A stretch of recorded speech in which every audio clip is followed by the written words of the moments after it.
Have you ever noticed how everyone's talking about artificial intelligence in public safety right now? But nobody's talking about how it actually works and accomplishes what it does. Yet we're hearing promises about faster response times, better data, and smarter decisions. But how does that happen? And what does that actually look like inside the TiPS app? So today we're not just going to do theory, we're going to talk about the mechanics. And that's coming up next on this special bonus edition of TiPS, Today in Public Safety. Welcome to TiPS, Today in Public Safety, your go-to podcast for today's breaking stories and public safety news. Here's your host, Fletch, with today's tips. Hey, it's Fletch. Welcome to this special episode of TiPS, Today in Public Safety.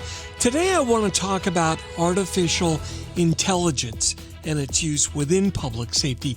Not just telling you how it works, but actually showing you how it can be beneficial into your workflows. So to do that, I want to bring in my instance of artificial intelligence called Nova. So Nova, welcome to the podcast. Thanks for joining me today. Thanks, Fletch. It's great to be here. And I like how you framed that because that's really the gap right now. A lot of people in public safety are being told that AI works, but they're not being shown how it actually fits into their day-to-day operations.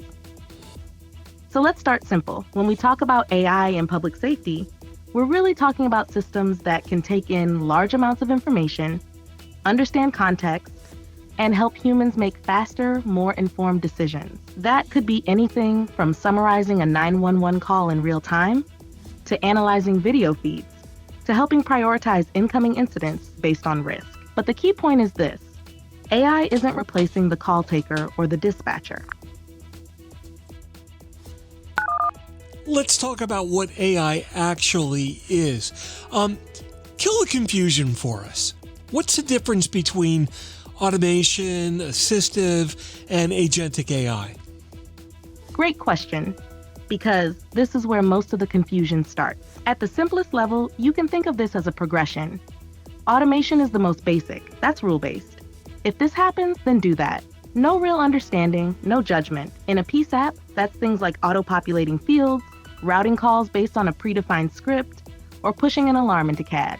It's fast, but it's rigid. Assistive AI is the next step up. Now you've got a system that can understand context and help a human in real time. Think live transcription of a 911 call, summarizing what the caller is saying, maybe even suggesting questions or flagging keywords like weapon or unconscious. The human is still fully in control, but now they've got a really smart co-pilot. Agentic AI is where things start to change. Now the system can actually take action on your behalf within defined guardrails. It's not just suggesting, it's doing. In a public safety context, that could look like taking an incoming alarm, validating the data, enriching it with location and history, prioritizing it, and then preparing a CAD entry before the call taker even finishes the conversation. The key difference is autonomy. Automation follows rules. Assistive AI helps you decide. Agentic AI can execute tasks for you, but only within the boundaries you set. And that's where the real opportunity is for public safety, especially as the volume of data coming into NG 911 environments keeps growing.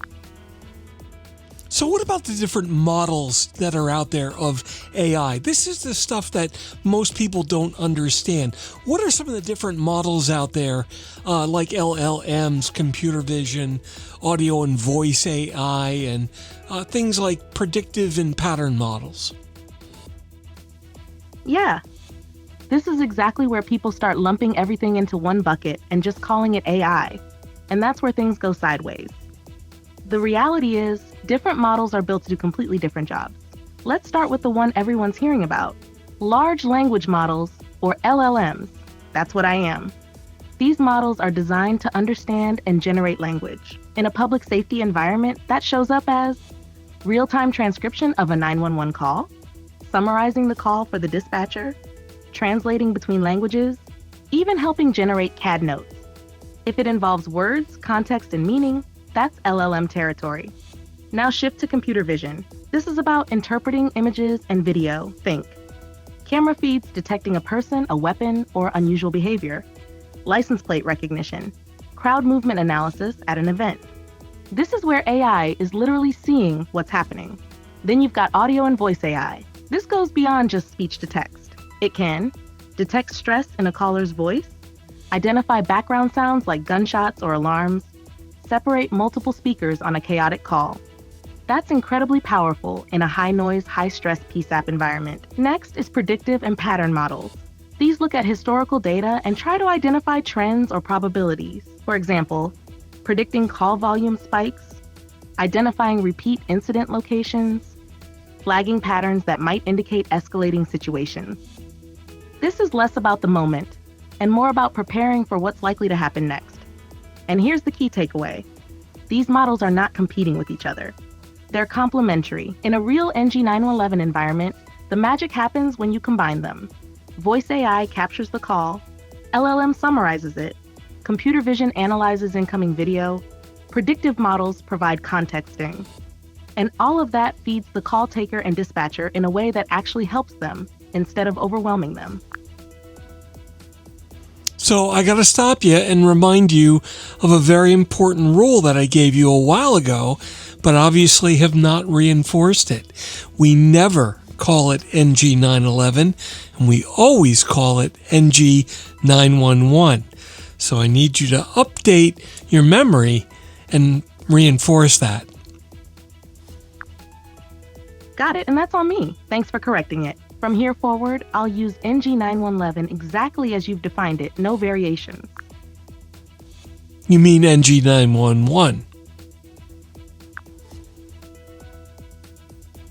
You're right, NG911. Locked in. I'll stick with that consistently. Okay, good deal. So there you go. AI can make mistakes. AI's got to be managed. You just can't let it run amok. But for the most part, I think it does a pretty good job. So let's go into our next segment here where we talk about real public safety use cases. This is a section I like to call Show Me How It Works.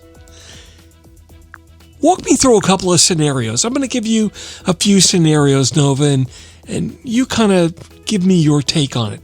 The first is call comes in, AI summarizes that call in real time. Tell me what the workflow would look like there. Absolutely. And that correction you just made is actually the perfect setup for this section. AI can be helpful, but it has to be supervised, validated, and kept inside the workflow. For the real-time call summary scenario, here's how it would look. A 911 call comes in.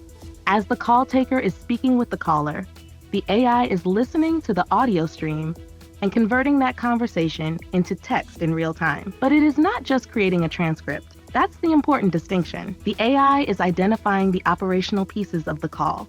Who is involved? What happened? Where is it happening? Is there a weapon? Is anyone injured? Is the scene safe? Are there hazards for responders? As the call taker continues the conversation, the AI builds a short, structured summary that can be pushed into the CAD notes or presented as a side panel. Something like, caller reports a 2-vehicle crash at Main and Oak. One person appears injured, no fire reported, traffic partially blocked. Caller is in a blue pickup on the northbound shoulder. That gives the dispatcher useful context without forcing them to read through a full transcript. The call taker still asks the questions. The dispatcher still makes the decisions. The AI simply reduces the typing burden, captures key details, and helps keep the incident record current. And the big safety rule is this. The AI summary should be visible, editable, and clearly marked as AI assisted. The human owns the final record. That's where it becomes useful instead of dangerous. Well, that's certainly a whole lot more than just transcription, like you said. And I think that's the value of the AI, and that's the analytics side. So next scenario, because a lot of centers are moving towards next generation 911 services, and they're taking in other types of feeds like video feeds. So in our second scenario, a video comes into 911 and is analyzed, and there's some weapon behavior detected. Walk me through that workflow. Exactly. And this is where you start to see multiple AI models working together instead of just one. So let's walk it through. A call comes into the PSAP, and along with the voice call, a live video stream is shared. As that video hits the system, a computer vision model starts analyzing the frames in real time. It's looking for specific things: objects, like a firearm or a knife; movements, like aggressive or erratic behavior; context, like proximity to other people. If it detects something that matches a known pattern, say a person holding what appears to be a weapon, it generates an alert. But here's the important part. It doesn't just say weapon detected and leave it at that. It attaches a confidence level, a bounding box or highlight in the video, a timestamp, and a short description like possible handgun detected in subject's right hand. That alert is then surfaced to the call taker or dispatcher alongside the live feed. Now, at the same time, the voice AI is still processing the caller. The LLM can summarize what's being said, and everything is being tied together into a single incident view. So instead of juggling systems, the operator sees live video, highlighted detection, call summary, location data, all in one place. Now, just like before, the human is still in charge. Because computer vision is not perfect, lighting can throw it off, camera angles matter, objects can be misidentified. So the workflow requires validation. The dispatcher looks at the feed, confirms or rejects the alert, and then makes the call on how that information gets relayed to responders. And here's where it becomes operationally powerful. If validated, that detection can elevate the priority of the call, change the responder approach, trigger officer safety alerts before arrival. So instead of finding out there's a weapon when units get on scene, they know before they ever step out of the vehicle. So that brings up a great point that I was just going to ask you about, actually. And that's the QA portion for the call and assessing through real-time input or post-assessment that something was right or something was wrong. It's important to get that feedback back into the tool, or else the tool is useless, right? It needs to learn what's correct, and that's key in establishing percentages of accuracy. You're exactly right. And this is one of the most important parts of the entire system. AI does not magically learn just because it's running. It only improves when it gets validated feedback. Without that, it just keeps repeating the same behavior, good or bad. So in a public safety workflow, QA is not optional. It's part of the system design. Here's how that plays out. During the incident, the AI is making observations. Possible weapon detected, caller reports injury, high priority event. But those are probabilities, not facts. After or during the call, the human does one critical thing. They confirm or correct. Yes, that was a weapon. No, that was a phone. Yes, the injury was real. No, it was misinterpreted. That feedback gets captured and tied back to the event. Now here's the key distinction, because this gets misunderstood a lot. That feedback doesn't immediately retrain the model in real time. That would be dangerous. Instead, it feeds into QA review systems, performance scoring, model evaluation pipelines. Over time, that data is used to tune thresholds, improve detection accuracy, identify failure patterns. So what you end up with is not just AI, you get a measurable system. You can now say, weapon detection accuracy is 92% in daylight, 78% at night. False positives occur most often with reflective objects. Call summaries miss key details in multi-speaker scenarios. Now you're not guessing anymore. You're managing performance. And here's the operational takeaway. If you don't build that feedback loop, you don't have AI.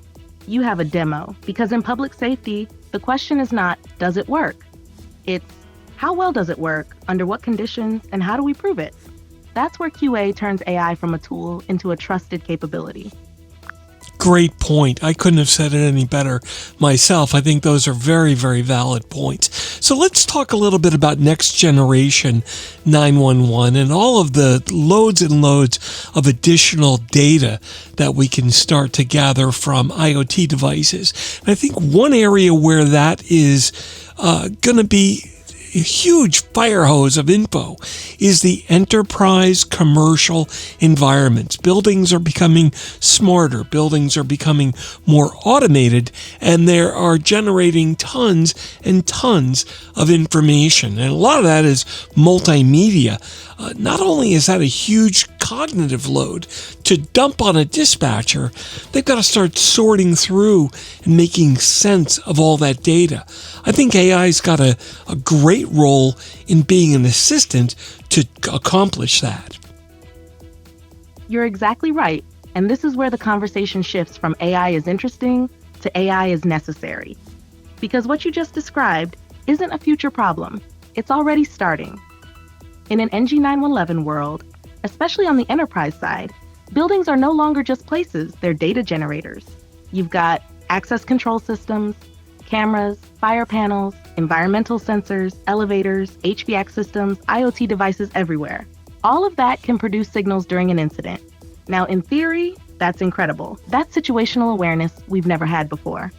But in reality, if you just dump that into a peace app, it becomes noise. And noise in public safety is dangerous. So this is where AI becomes the filter, the translator, and the prioritizer. Think about it this way. Instead of sending everything, the system does the work first. An incident occurs in a commercial building.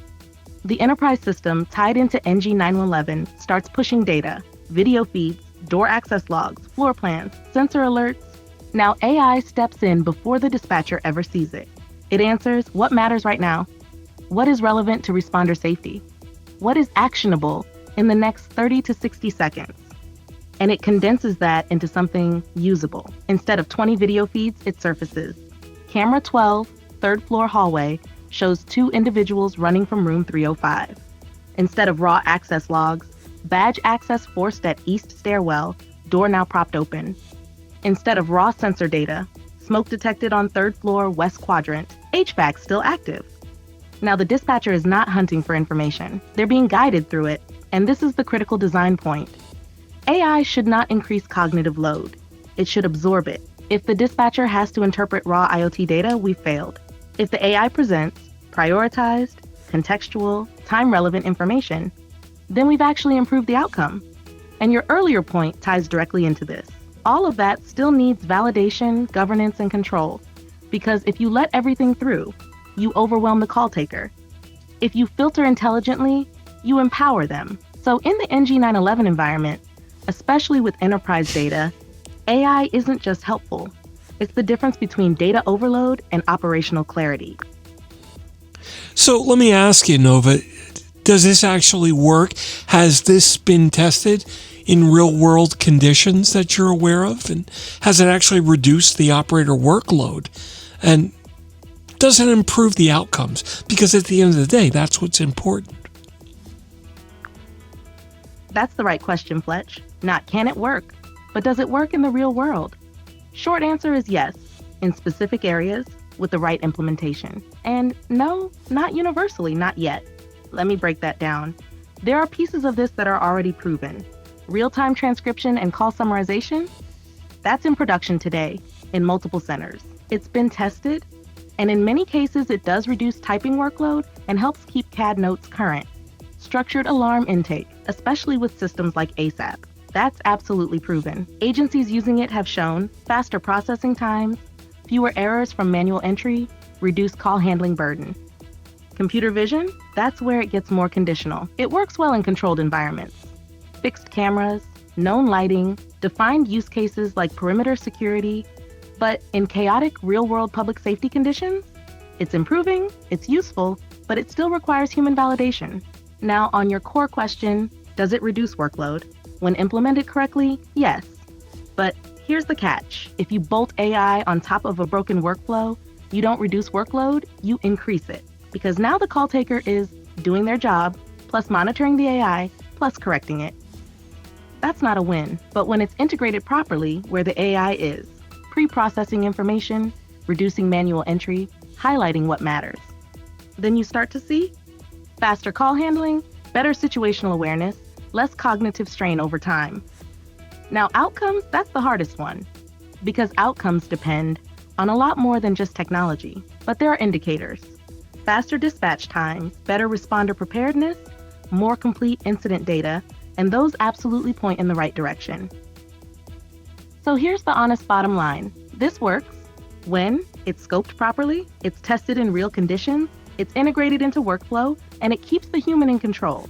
It does not work when it's overpromised, undertested, or dumped into operations without guardrails. So the answer is not blind trust. The honest answer, there are agencies doing pieces of this really well, but very few doing all of it end to end yet. What you're seeing right now is pockets of maturity. On the alarm side, agencies that have adopted the Monitoring Association ASAP to PSAP model are probably the cleanest example of this working in production. They've proven reduced call handling time, fewer transcription errors, structured data flowing directly into CAD. That's not theory, that's operational. You've also got early adopters working with platforms like Rapid SOS, where additional data, device location, and some contextual enrichment is being delivered into the call flow. That's another step toward what you're describing, especially on the data aggregation side. On the AI-assisted call handling front, there are centers piloting real-time transcription, call summarization, language translation. Those are showing measurable reductions in typing workload and improved documentation consistency. Where it gets thinner is exactly where you're pushing the conversation. Real-time video analytics tied into NG 911 workflows. IoT-driven enterprise data streams feeding the PSAP, AI orchestrating all of it in a clean, consumable way. That's happening, but mostly in pilots, controlled deployments, forward-leaning jurisdictions, not at scale yet. And that's actually the key takeaway for your audience. This is not a someday capability, but it's also not a plug it in and it works everywhere capability. The agencies getting value right now are the ones that start with a specific use case, measure it, validate it, then expand. They're not trying to boil the ocean. So if you had to summarize it clean for the show, there are real-world deployments proving the pieces work. There are early adopters stitching those pieces together, but the fully integrated, AI-orchestrated NG911 environment, that's just starting to take shape right now. So AI is not the future, it's already here. And the difference is really the maturity of the implementation. So the winners are the agencies that integrate and not bolt on. That's really interesting because AI is not replacing the call taker. It's really just becoming their second set of hands. I really appreciate you joining me here today. One of these days, I'm going to get you to remember that it's NG911 and not NG911. That's one thing I've been trying to teach you for a year and a half. You do everything else so wonderfully. I don't understand why you can't do that. Anyway, thanks for joining me today, and it's always good to talk to you. Thanks, Fletch. Always a pleasure. And point taken, NG911, I've got it this time. I appreciate you having me on. And more importantly, I appreciate the way you're framing this conversation. Because you're right. This isn't about replacing people. It's about supporting them, especially in an environment that's only getting more complex. If AI ends up being that second set of hands, and it's implemented the right way, then it becomes a force multiplier, not a distraction. Thanks again for having me. Looking forward to the next one. Well, that wraps up this episode of Tips Today in Public Safety. This is Fletch. Thanks so much for joining me today. Remember to follow me on social media at Fletch911. You can check out all of my episodes of Tips, published every Monday, Wednesday, and Friday, typically on my LinkedIn platform, but also available 24/7 streaming at 911tips.com. My blogs are located at fletch.tv. And my professional website is fletch911.com. Thanks for watching. And if you're in public safety, thanks for what you do every single day. We'll catch you next time. Stay safe. You've been listening to Tips Today in Public Safety, your go-to podcast for today's breaking stories and public safety news. Hosted by Fletch and available every Monday, Wednesday, and Friday. Catch past episodes on 911tips.com. Be sure to like and subscribe, and remember to join us each week for the latest on NG911. I am Spider Harrison, the official 911 voiceover dude. Catch me on Sirius XM on various channels, including 90s on 9, the 10 spot, and on the Weekend Countdown on Hits 1. Or don't regret it for the rest of your life. Either way, I'm good.